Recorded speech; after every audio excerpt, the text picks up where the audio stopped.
έφτασε, οι Τρώες κουρασμένοι, στα μαλακά κρεβάτια τους πέσανε ευτυχισμένοι. Αφού λοιπόν κοιμήθηκαν οι Τρώες στα μουνάκια, βγήκαν κρυφά απ' τ' άλογο όλα τα Ελληνάκια.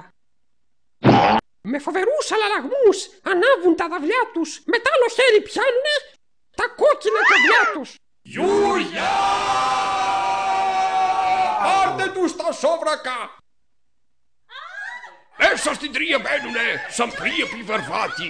Κι όποια γυναίκα ή άντρα βρουν, τον ρίχνουν στο κρεβάτι. Μες στο βαθύ τον ύπνο τους, οι Τρώες κουρασμένοι, για πότε γαμηθήκανε, μυστήριο θα τους μένει. Τότε κατάλαβε ο Οδυσσεύς πως για να πέσει η Τρία, πρώτα να πέσουν έπρεπε των Αχαιών τα τρία. Κολομπάρα, με ξενωθείτε!